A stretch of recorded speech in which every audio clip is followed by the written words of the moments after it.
Bachar al-Assad est invité, tu peux te rappeler, sur les Champs-Élysées pour le 14 juillet 2008, donc en France. Bachar al-Assad, à ce moment-là, était en train de se rapprocher énormément des présidents occidentaux.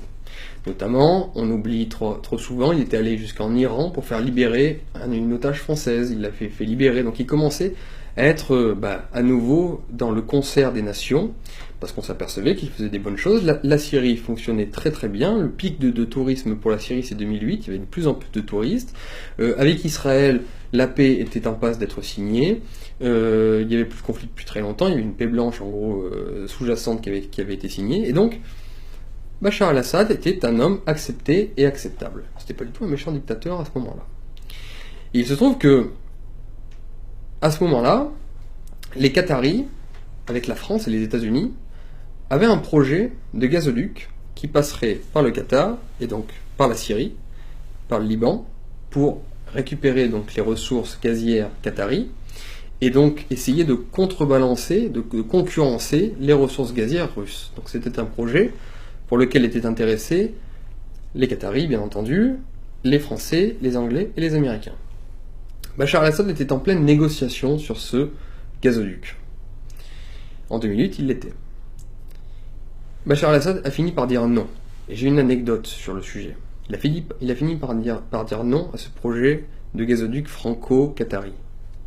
Comme par hasard après, un an ou 2 ans plus tard, dans son pays naissaient plein de révolutions populaires pour être contre le dictateur Bachar al-Assad. Alors bien sûr, il y a des coïncidences dans l'histoire, mais moi les coïncidences historiques, je n'y crois pas trop, je crois plutôt à des effets de causalité.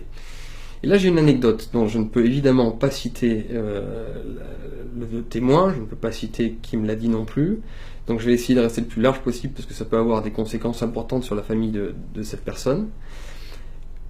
Et comme je vous le dis de cette façon-là, vous pouvez évidemment ne pas me croire, mais voilà, je la tiens d'un Français et non d'un Syrien, je le précise aussi.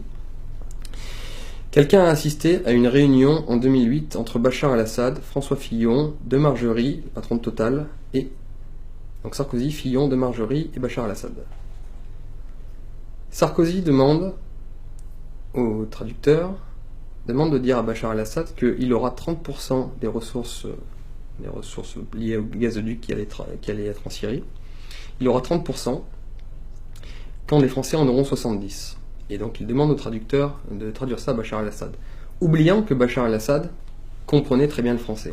Bachar al-Assad dit « on n'est plus une colonie française, on n'est plus en 59, qu'ils aillent se faire foutre ».